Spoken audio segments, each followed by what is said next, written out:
solde. Attention, il ne reste que quelques jours. Profitez des prix soldés pour votre cuisine de rêve. Xena Cuisine, Saint-Pierre, Saint-Paul, Sainte-Clotilde.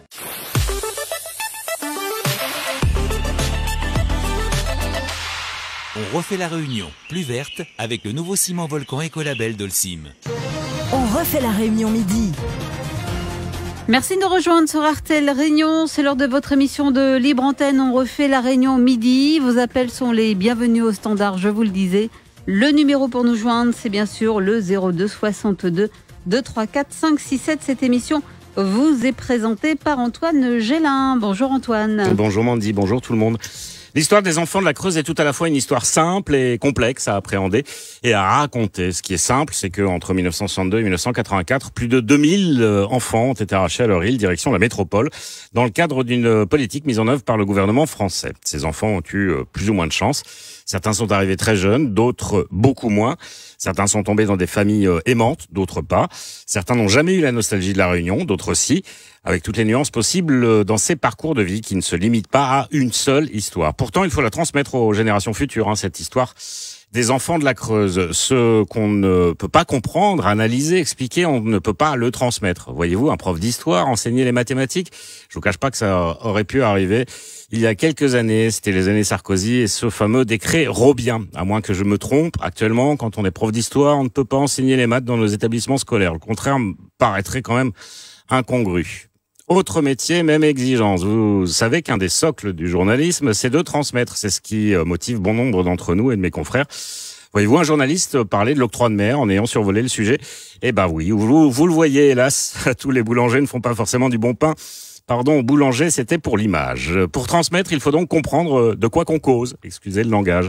Il faut aussi choisir les mots justes dans tout ce que ce terme signifie, justement. Pourquoi parler par exemple de l'histoire des enfants de la Creuse? On devrait même dire des histoires plutôt que de l'affaire ou le dossier des enfants de la Creuse. Parce qu'à mon sens, l'affaire ou le dossier limite au prisme médiatico-judiciaire. Parler de l'histoire des enfants de la Creuse, c'est déjà rappeler qu'on parle d'êtres humains dont beaucoup sont encore vivants aujourd'hui et qui ont vécu une expérience hors du commun. Parler de l'histoire des enfants de la Creuse, c'est ensuite poser la complexité de ce qu'on doit transmettre aux plus jeunes. Est-ce qu'on doit dire déportation, déracinement, transplantation?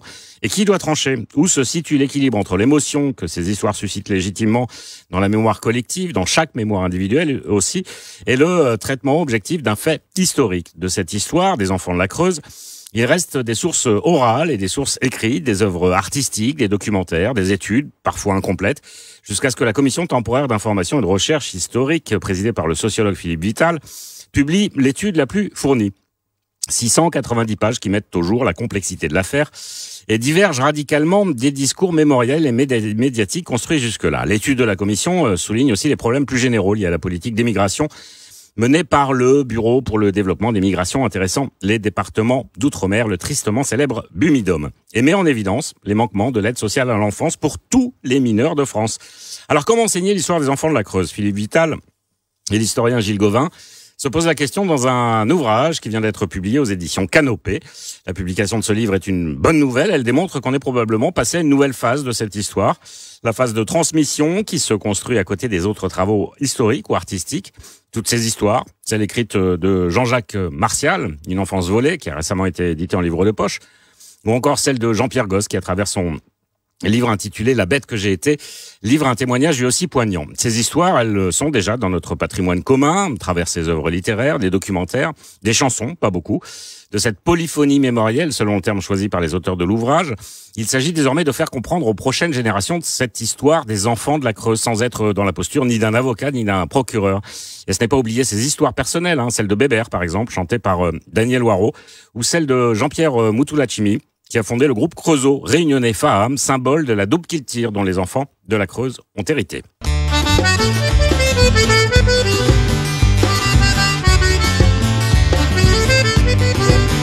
Tous les ans, 13 et puis 33 ans, la Réunion la paresse longtemps, et ça c'est pour grave dans notre mémoire, nous qui tire pensée d'espoir. Un petit sang l'appelle à nous, et nous destin la sans un coup. En Limousin nous l'est arrivé, et à Guéret nous l'a resté. Nous culture, nous l'a hérité. L'enrichissement, nous l'a gagné. Et finalement, nous l'erré, voix gagner l'été.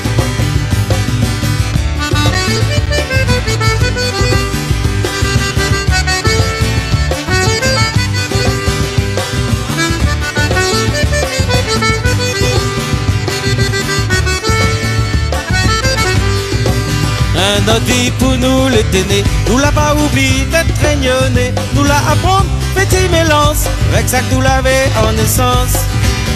Ça même métissage y appelle, mais les filles meilleures quand les naturels, quand même nous peut pas plaire si nous te sens, parce qu'à côté de monuments, nous culture, nous l'a hérité, l'enrichissement, nous l'a gagné, et finalement, nous l'errer, la voix gagner, l'aider.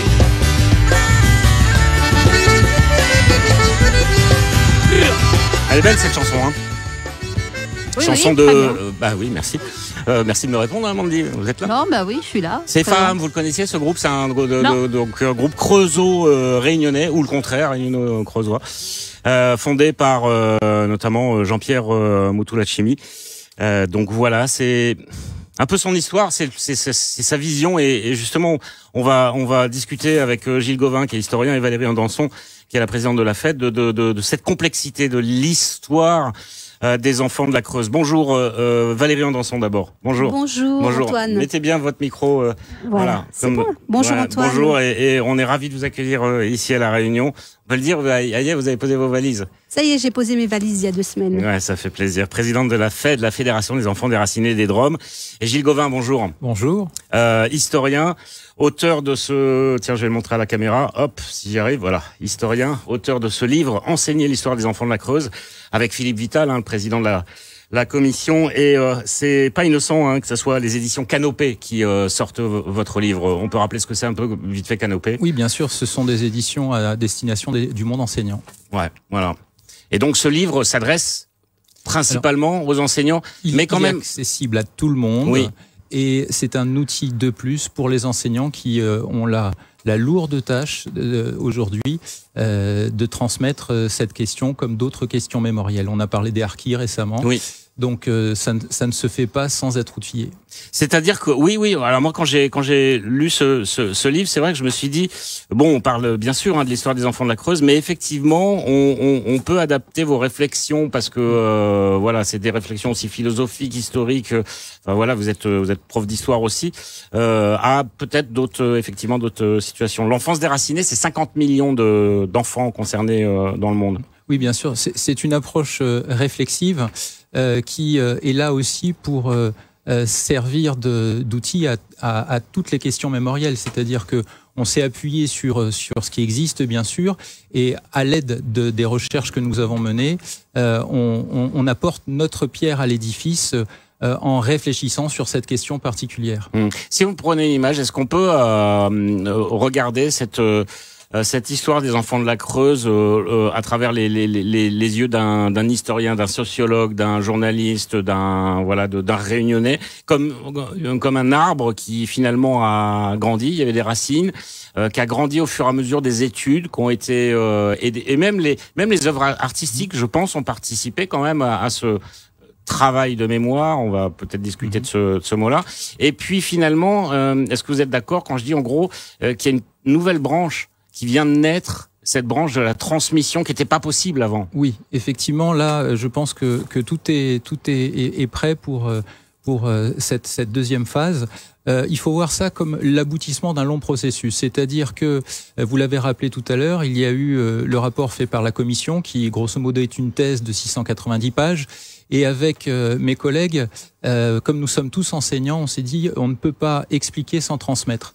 Donc on est allé jusqu'au bout de ce qu'on voulait faire, c'est-à-dire qu'on n'avait aucune obligation à le faire, mais dans un premier temps, donc on a produit les idées reçues aux éditions du Cavalier Bleu, 17 entrées qui permettent de mieux saisir un certain nombre de points fondamentaux. Nous avons maintenant cet outil réflexif à destination des enseignants.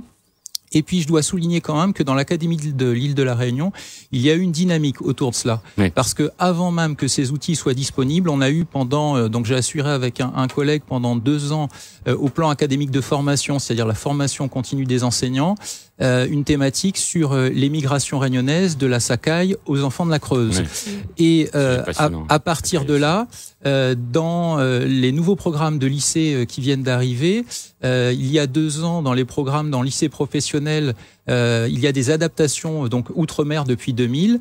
Il y a 2 ans, il y a eu une entrée possible dans les programmes de lycée professionnel. Et ici depuis, à La Réunion. Voilà, ici à La Réunion.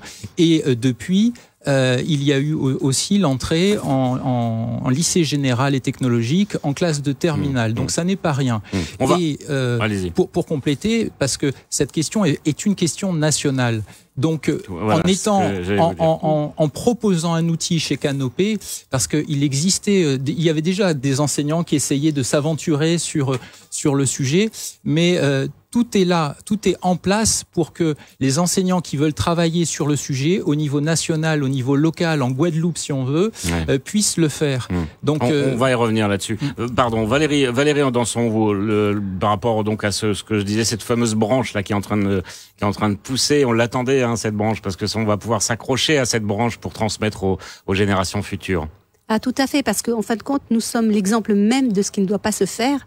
Nous sommes la mémoire vive d'une page sombre de l'histoire de France et nous allons ouvrir le combat vers le droit de l'enfant aujourd'hui et demain. Oui, c'est ça. Important. Vraiment, les enfants de la Creuse, c'est aussi une base de travail pour la FED, pour élargir aussi vers l'enfance en général. On va bien évidemment évoquer cette histoire des enfants de la Creuse. Vous avez commencé à en parler dans les établissements scolaires. Comment la transmettre? C'est la question que vous vous posez. Comment la transmettre éventuellement à des enfants aussi? Et puis il y a tout un tas de questions que vous évoquez. J'ai trouvé le livre vraiment très très intéressant. Parfois il faut vraiment se plonger, faire de l'empathie à la place de l'historien et essayer de relire des phrases pour bien les comprendre. Mais c'est vraiment vraiment passionnant ce livre, Enseigner l'histoire des enfants de la Creuse aux éditions Canopé. Et vous savez que c'est une émission de Libre Antenne et Max attend depuis déjà quelques longues minutes. Donc on va lui dire bonjour Max. Oui, bonjour, Gélin, vous me faites pleurer. Moi, je vais vous dire quelque chose, j'étais abandonné avec ma propre famille. Vous savez, mon prénom, c'est pas Waro, c'est Casanov, aujourd'hui vous apprenez. J'avais 11 ans à l'époque, en 1973, c'est un jugement. Comme ma maman ne voulait pas de moi, couleur de peau, j'ai expliqué, on voulait m'envoyer dans la Creuse. Moi, aujourd'hui, je dis, je préférais aller à la Creuse parce que j'ai passé un enfant très très malheureux. Oui, vous nous avez déjà raconté ça, Max, au port, notamment. Parce que aussi, il faut pas juger que tous les enfants est partis à la Creuse. Monsieur l'écrivain, madame qui venait arriver à la Réunion. Je pense aussi que les parents, moi j'ai fait une étude aussi dessus, vous savez, je suis pas couillon. Les parents, auparavant, ils faisaient 10 à 13 enfants, même 20 enfants. Le mari, il buvait, la maman travaillait dans le champ, le papa aussi travaillait dans le champ. Et Michel Debré, le pauvre Michel Debré, lui, qu'est-ce qu'il a fait? Il a vu qu'avec l'assistance sociale, on avait un sapette tout blanc, il ramassait les enfants. Moi, j'avais un jugement en 1973, et moi, je serais content de partir, parce que j'ai passé un enfant très très malheureux. Si aujourd'hui, je me bâtis, j'avais 59 ans dimanche, si je me bâtis moi-même, personne ne m'a aidé sur ce monde à La Réunion. Tout me prenait pour un idiot. Je suis très très content, M. Gélin. Parfois, je téléphone plus. Ça fait longtemps. Je n'ai pas fait votre radio parce que je suis malheureux. J'ai des enfants qui sont bien placés. Ils sont sous-préfets, anciens gendarmes. Moi-même, je suis caporal-chef, agent de prévention, concours d'éducation nationale à 57 ans. J'ai dit aux gens qui sont partis là-bas, si peut-être 1000, 2000, 3000, je ne sais pas combien, 15 000. 2000. Mais je pense que ces personnes, ils ont réussi aussi. Il faut aussi tirer les conclusions de nos parents qui buvaient, qui se des illettrés. Moi, à 7 ans, M. Gélin, je buvais. J'ai encore vraiment un poids vraiment sur mon cœur, je n'oublierai jamais. Quand madame le juge a demandé, ma maman, Madame Casanov, pourquoi vous avez abandonné votre fils Maximin Casanov? C'est couleur de peau. Et je vous dis quelque chose, toutes les familles Casanov ne m'aiment pas, M. Gélin. J'ai essayé. Toute la famille Casanova sont même cousins, cousines. Ils m'aiment pas. Je suis abandonné comme un chien, même à 59 ans. Et Max, on vous connaît et on sait que vous avez fait votre vie, vous l'avez construit comme vous vouliez. Tout seul. Et aujourd'hui, beaucoup de gens vous apprécient ici à La Réunion. Et vous le savez bien, c'est pas la peine de le redire. Et c'est pour ça, M. Julien, parfois j'évite de raconter ma vie. Je dis à cet écrivain, à la dame est venue à La Réunion, faut pas jeter la pierre à Michel Debré. Regardez nos parents, qui avaient 13 enfants, 24 enfants. Nos parents n'ont pas travaillé dans les champs, illettrés. Quand Michel Debré est passé, fait une enquête, parce que s'ils vont pas vraiment un vrai pensée pour Michel Debré, c'est pas Michel Debré, c'est la famille qui sont là-bas, qui sont un peu racistes, qui nous ont abandonnés. Max, justement, voilà. Il se trouve que merci pour votre témoignage qui ouvre à pas mal de questions, et je vois Gilles Gauvin bien sûr réagir, puisque Gilles Gauvin est un historien spécialiste, on peut dire, de Michel Debré. Vous avez travaillé très très longtemps sur ces années Debré. Réaction à ce témoignage qui nous emmène justement vers plein de questions qui sont traitées dans votre livre. Hein. Alors, je voudrais d'abord remercier Monsieur Casanova pour son témoignage, mais on a là justement toute la complexité de la transmission de cette affaire. Monsieur Casanova, ça s'entend à la façon dont il parle, il est empreint par l'émotion. C'est difficile à lui d'exprimer son itinéraire, sa vision des choses. Et lui, il dit en fait, moi j'aurais bien aimé être enfant de la Creuse parce que j'ai trop souffert ici. Alors, on a effectivement des vies, on a autant de cas quasiment que de mineurs. D'ailleurs, voyez, qui serait bien, c'est que, et c'est ce qu'on a souligné dans notre travail, parce que en utilisant cette expression enfant de la Creuse, c'est vrai que médiatiquement, elle renvoie immédiatement à un fait que l'on commence à appréhender. Mais il n'empêche que ce sont aujourd'hui des adultes. Il vous a expliqué son itinéraire. Oui. Et de dire à un adulte aujourd'hui qui a 60 ans, plus ou un peu moins, vous êtes un enfant de la Creuse, je pense que quelque part, c'est le maintenir aussi dans cette position de minorité. Et plus que d'enfants, d'ailleurs, on devrait parler, je l'ai déjà dit, on l'a dit dans nos travaux, de mineurs, parce que ça va de quelques mois à 21 ans. Et les premiers qui ont été mis dans cet engrenage de l'émigration forcée, c'était des jeunes filles qui avaient 18-19 ans, qui étaient dans une approche pré-professionnelle. Donc, la difficulté, voilà, par exemple, parce qu'on a eu des cas, il y a eu des témoignages qui ont été faits dans des écoles, Valérie le sait très bien, où derrière, ça a été très difficile. C'est-à-dire qu'il a fallu mettre en place des cellules psychologiques parce que les enfants ont été marqués. D'être comme ça, Valérie Andanson, d'être catalogué, finalement, c'est ça que vous dites, hein, d'être catalogué enfant de la Creuse, ça fait mal? Ou, enfin, je veux dire, s'il y a un moment, c'est un poids sur les épaules quand même? Oui, je dirais que cette histoire est connue sous le nom des enfants dits de la Creuse, mais on dit bien dits de la Creuse, mais ça concerne 85 départements. Voilà, c'est ça. Voilà, je pense que il faut changer cela. Ça va être très compliqué parce qu'il ne faut plus stigmatiser la Creuse. Et c'est pour cela qu'aujourd'hui, nous sommes vraiment dans un objectif de réconciliation. Réconciliation avec, ici à La Réunion, dans la Creuse, et avec toutes les victimes, quoi. Et des témoignages de Max, même s'ils sont forts, ces témoignages. Max a pas été dans ce système d'enfants de la Creuse, mais parle de parents défaillants, hein, clairement.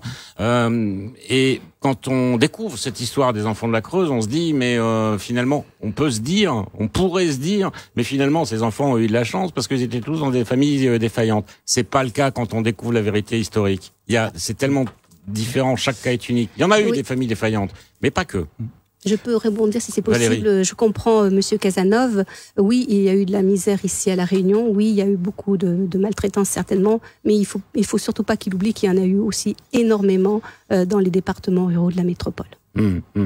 Donc moi ce que je voudrais dire, c'est que ce qu'on a essayé de souligner dans notre travail en tant qu'historien ou sociologue, on l'a dit et je le répète, expliquer quelque chose, ça n'est pas excuser.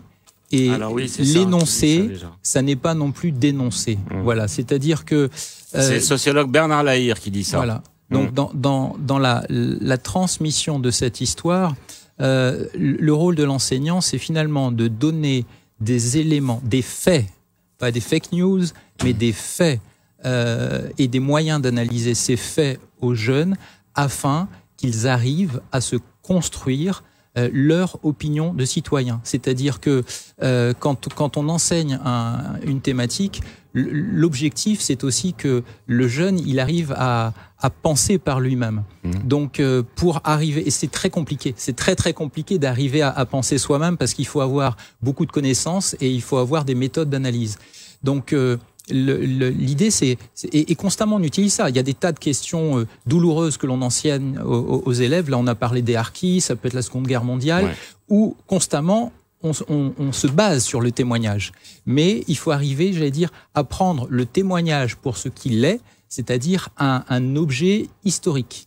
Et ça n'est pas simple. Parce qu'il y a l'émotion, bien sûr, qui est là. Voilà, moi je vais vous poser la question. La part de l'émotion dans la transmission, elle est où ? Elle existe, on l'occulte. Je vais vous dire, l'émotion, elle est au cœur même de notre métier. C'est-à-dire que finalement, pour captiver les élèves, il faut arriver à produire chez eux une émotion. Donc, on joue constamment sur un fil. C'est un jeu de séduction, j'allais dire, entre l'enseignant et ces jeunes pour arriver à les capter.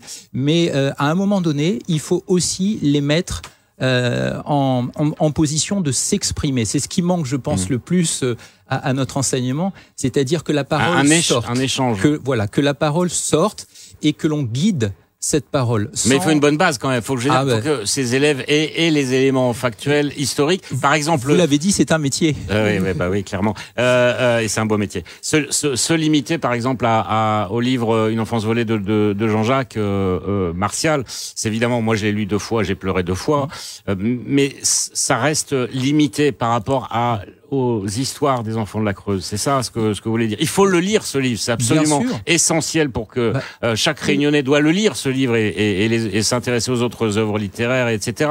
Valérie, en dansons là-dessus, qu'est-ce que vous en pensez de ça ? Pour capter aussi les jeunes étudiants, je pense qu'il y a le côté humain et le fait que nous témoignons parce que nous avons vécu cette histoire, je pense que c'est important aussi. Qu'il y ait le côté historique, qu'il y ait le côté sociologique, mais qu'il y ait aussi le côté humain.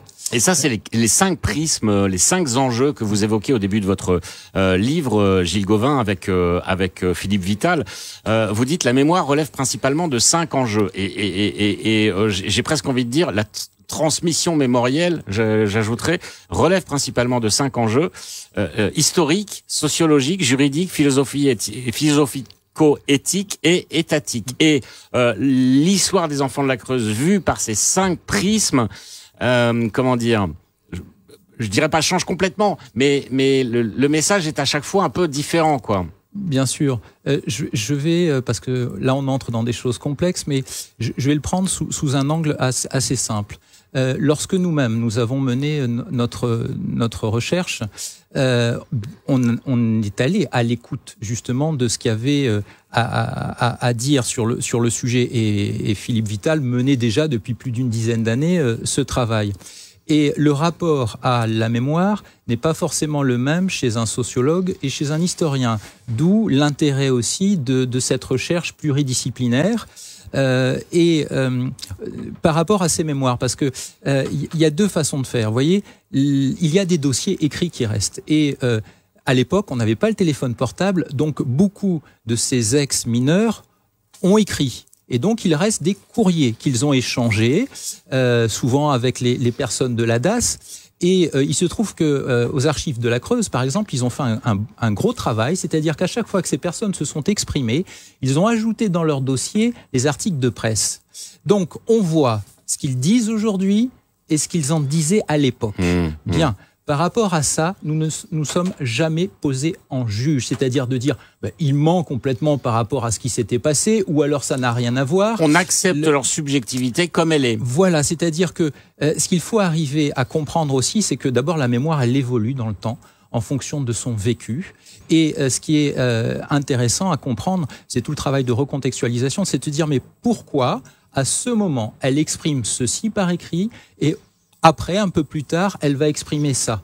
Et c'est ça qui permet d'appréhender, j'allais dire, parce qu'on travaille sur de l'humain. Ce sont souvent, il y a des historiens qui travaillent sur des choses qui sont, il y a des siècles passés, et c'est déjà émouvant, hein. Je pense que quand ceux qui ont travaillé sur Lucie, pourtant, voilà, ils étaient émus aussi par ce qui se faisait.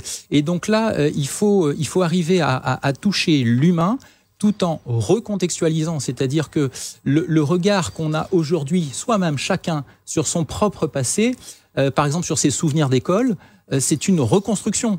Donc le travail de l'historien, c'est à la fois de faire comprendre, lorsque on place un jeune devant un témoignage qui est dans un sens ou dans l'autre, qui est bouleversant, d'abord ça se prépare. C'est-à-dire qu'on ne met pas comme ça en face à face des jeunes élèves, surtout des très jeunes, avec des gens qui ont vécu quelque chose de difficile. De même que c'est très dur, on pourrait en reparler, mais aujourd'hui, ces personnes qui retrouvent leur famille, de les mettre en face à face sans préparation, c'est un choc d'une violence extrême. Voilà. Donc, et on a vécu récemment de malheureuses expériences. Donc il faut arriver à gérer ça. Il y a par exemple sur des sujets où on a des témoins, où on prépare le travail et on se dit là, non, ça n'est pas possible.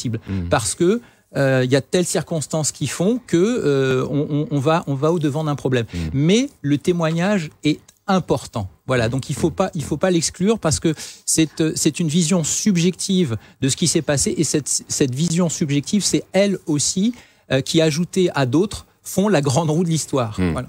02 62 2 3 4 5 6 7. On se pose la question aujourd'hui, comment enseigner l'histoire des enfants de la Creuse? Vous avez déjà des éléments de réponse dans ce livre qui a été écrit par Gilles Gauvin, qu'on a sur le plateau en face de nous, historien, et Philippe Vital, qui n'a pas pu être parmi nous. Parce qu'il est en cours, pour tout vous dire, il est en cours en métropole. Je vous montre si il y a des internautes. Je vous montre le livre à la caméra. Et évidemment, vous nous appelez jusqu'à 13h pour débattre de ce sujet. Comment enseigner l'histoire des enfants de la Creuse? Valérie Andançon, justement, comment vous en parlez aux jeunes que vous pouvez côtoyer de cette histoire, de votre histoire, de l'histoire des autres, des enfants de la Creuse? Est-ce que vous avancez d'abord plutôt par une succession de témoignages comme ça? Est-ce que vous insistez sur la complexité finalement de chaque cas unique? Ou est-ce que vous prenez le problème plus généralement, plus globalement? Alors lorsqu'on intervient dans les lycées, les collèges, c'est ce qu'on a fait récemment à Grenoble, nous commençons déjà par nos histoires personnelles pour arriver sur le collectif. Ça permet un phénomène d'identification chez l'élève, c'est ça? Oui, effectivement, c'est essentiel. De passer par des témoignages individuels, ça va personnaliser la question sur laquelle on est en train de parler. Tout en disant que l'histoire de Jean-Jacques Martial, c'est l'histoire de Jean-Jacques Martial, que l'histoire de Valérie Andançon, c'est l'histoire de Valérie Andançon. Nous avons tous un parcours différent, plus ou moins compliqué, mais nous avons quand même un point commun, c'est le déracinement, loin de nos repères, de nos familles. Nous avons été transférés comme des objets. Et les biens meubles, ça fait penser à une vieille histoire, La Réunion, hein. Les esclaves étaient des biens meubles. C'est pour ça d'ailleurs il va falloir qu'on en parle de cette histoire aussi, de cette analyse historique ou pseudo-historique, ça dépend comment on se place. Alors cette histoire, elle vient s'ajouter dans ce qui concerne La Réunion, bien sûr, à notre passé. Et donc évidemment, on se saisit de ce qui fait notre passé, c'est-à-dire l'esclavage. Le travail maintenant de l'historien, du scientifique, c'est d'essayer de décrypter à travers cette grille de lecture qui est prise ce qui correspond à la réalité du phénomène. Ce qui est intéressant sur cette question, c'est que finalement, elle nous amène à réfléchir à deux choses. D'une part, à la question de l'émigration réunionnaise après la Seconde Guerre mondiale et jusqu'à aujourd'hui. Le bimidum, la mobilité, le PNARM aujourd'hui. Donc ça permet d'élargir la réflexion. Et il y a un autre domaine qui est celui sur lequel combattent les associations, qui est qu'en déroulant la pelote de cette question dite des enfants de la Creuse, on s'aperçoit que les mineurs métropolitains qui ont été confiés à l'aide sociale à l'enfance n'ont pas été traités autrement. Ont connu aussi des situations terribles, c'est-à-dire qu'on est face à un système qui avait des défaillances terribles. Le premier rapport sur l'aide sociale à l'enfance, il date de 1971. Il n'aborde absolument pas, c'est un rapport parlementaire et de scientifiques, il n'aborde pas la question dite des enfants de la Creuse, mais quand vous lisez le problème du choix des familles d'accueil, la réalité des placements, comment est-ce que l'enfant vit le placement, vous lisez le livre de Jean-Jacques Martial quelque part. Donc c'est ça qui est intéressant. Et ça continue encore aujourd'hui. On va au standard et on continue bien sûr à débattre autour de cette question, comment enseigner l'histoire des enfants de la Creuse. C'est quelque part, encore une fois, je le dis, une bonne nouvelle c'est une merveilleuse nouvelle que ce bouquin sorte, parce que ça vraiment, c'est symbolique. Ça signifie vraiment qu'on est passé à quelque chose, tout en gardant voilà tout ce qui a été fait par Valérie Andanson, la Fed et tout ça, qu'on est aussi passé à une autre phase, et cette phase de transmission, elle est très importante. Jean-Michel, bonjour. Oui, bonjour. Et bientôt, peut-être, tu parles des enfants de la Creuse, là. Et il faut pas, les gens qui ne connaissent pas, la pas vécu les enfants de la Creuse, ils parlent pour les enfants de la Creuse. Il faut les gens qui connaissent, la vécu l'immigration et la loi de déportation, l'ordonnance Debré de 1960, avec la complicité des élus, la Réunion, des boucs comme Virapoulet, etc. Hein? Et après, là, il y a eu le Bibidome, etc. par la suite. Mais le système, c'était quoi? Le système, c'est tirer les jeunes, les moins jeunes de la Réunion, et vider de son contenu, et pour expatrier en France, là-bas dans la Creuse, et pour repeupler là. Et là-bas, c'est comme si on prend un troupeau d'animaux, de brebis, ou bien de moutons, ou bien de bœufs, ou de cabris, ou des places à lui, ou mène dans un endroit pour repeupler un autre endroit. C'est exactement là, tu dis ces gens-là comme des animaux. Aujourd'hui, on parle de reconnaissance d'histoire. C'est pas ça qu'il faut. Il faut que Monsieur le Président de la République, c'est une reconnaissance, oui, mais ici, un financement. Comment il dit ça? Il faut un dédommagement au niveau financier. Parce que quand tu connais l'histoire de la France, quand on a eu l'histoire des les Africains, là, comment ils s'appellent, pendant la guerre d'Algérie, etc. Les Harkis? Hein? Non, les Harkis, on va parler des Harkis avant, mais pas les Africains, là. Comment tu appelles les autres ça? Tu appelles... Ceux qui ont fait la Deuxième Guerre mondiale? Oui. Sénégalais. Les tirailleurs sénégalais, voilà, les tirailleurs voilà, en général. voilà, excusez-moi, les tirailleurs sénégalais. Les tirailleurs sénégalais. Oui, tirailleurs en général, parce qu'il y a voilà, pas que des Sénégalais. après je parlais des Harkis après. Les tirailleurs sénégalais qui a fait la Seconde Guerre mondiale, qui a combattu, même en Algérie, je crois, pendant la guerre d'Algérie, là-bas, en Indochine, hein, pour les gens qui ont la mémoire courte. Ma rafraîchissante mémoire, et qui ont fait la guerre d'Algérie, etc., qui ont combattu pour la France, qui ont donné les sang pour la France, la grande France, outre-mer, etc. Mais ces gens-là n'ont pas été reconnus. Comme il fallait M. Hollande rentrer président de la République pour faire une inauguration à Paris. Là-bas, je ne me rappelle plus exactement la ville. Alors Valérie, pour conclure, Valérie Andanson va vous expliquer. Je termine. Alors, je termine. C'est pour dire qu'il fallait attendre M. Hollande pour reconnaître le combat qui a été mené par les tirailleurs sénégalais. Semaine dernière, M. le Président de la République, il parlait des Harkis. Pareil, la reconnaissance des Harkis pendant la guerre d'Algérie. Parce que quand il y a eu la guerre d'Algérie, et quand il y a la plupart des Harkis étaient contre la guerre d'Algérie, ceux qui ont la mémoire courte. Et pour conclure, Jean-Michel. Contre la guerre d'Algérie, ben, quand il y a eu la guerre d'Algérie, ben, ils sont venus vivre en France. Mais il y a beaucoup qui sont restés en Algérie. Merci, Jean-Michel. Monsieur le Président. Merci beaucoup, Jean-Michel, pour votre témoignage et votre avis. Alors, Valérie Andanson, qui est plutôt carrément bien placée pour parler des enfants de la Creuse, hein, et je vous rappelle, elle est présidente de la Fédération des enfants déracinés des Drômes. Éventuellement, vous répond là-dessus. Qu'est-ce qui vous a interpellé dans cette intervention de Jean-Michel, Valérie? Oui, je comprends Jean-Michel, mais c'est vrai que pour nous, la mémoire, c'est extrêmement important. Nous sommes allés quand même très loin, puisque notre histoire est rentrée dans l'histoire de l'Assemblée nationale. Il y a eu cette... Elle est dans l'histoire de France avec un grand H, on est d'accord. Voilà, tout à fait. Qu'elle soit étudiée, c'est vraiment très important. On va d'ailleurs préciser ça. Et oui, et nous allons aller plus loin. C'est vrai que dans nos objectifs, nous aimerions que la France reconnaisse ses torts et puis surtout qu'elle nous demande pardon. Et construire cette passerelle vers la transmission, c'est encore une fois ne pas occulter tout ce qui a fait avant, tout ce qui a été fait avant et tout ce qui est encore fait maintenant, à travers notamment la Fédération des enfants déracinés des Drômes. Vous avez suivi comme tout le monde, votre combat, d'ailleurs qui continue, puisque aujourd'hui vous avez le droit à la parole dans les instances internationales. Il y a pas si longtemps que ça, il y a une semaine. Le week-end dernier, la Fed a représenté la France sur le plan européen à Berne, en Suisse.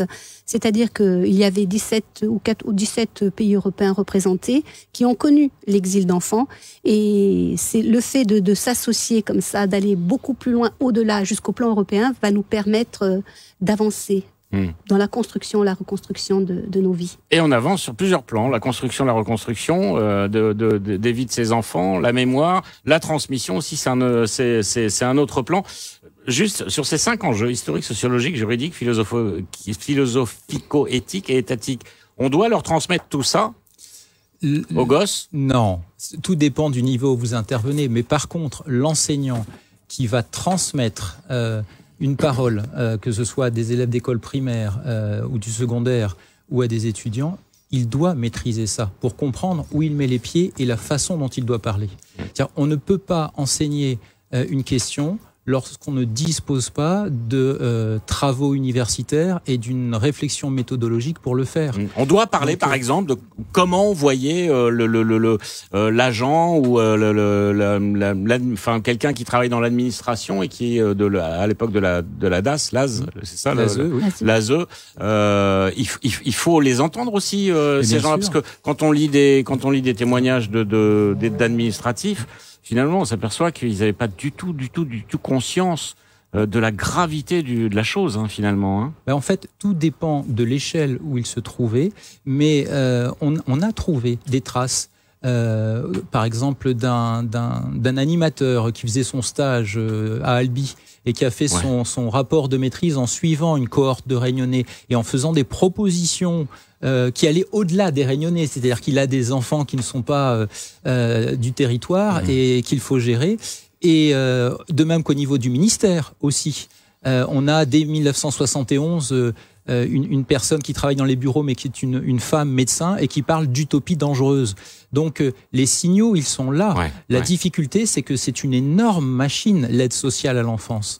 Donc et là-dessus se greffe aussi le politique, c'est-à-dire la présence de Michel Debré, qui écrase de par sa personnalité toutes les questions réunionnaises.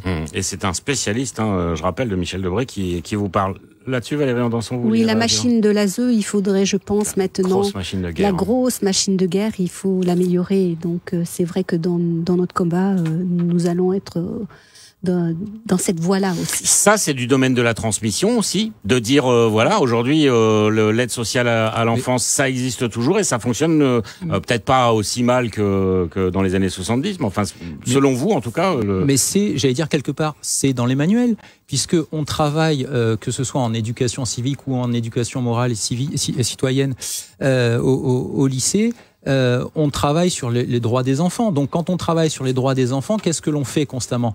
On part de cas et de la loi, et on met les deux en confrontation pour faire réfléchir les jeunes. Donc on travaille constamment sur des cas qui sont les cas d'aujourd'hui.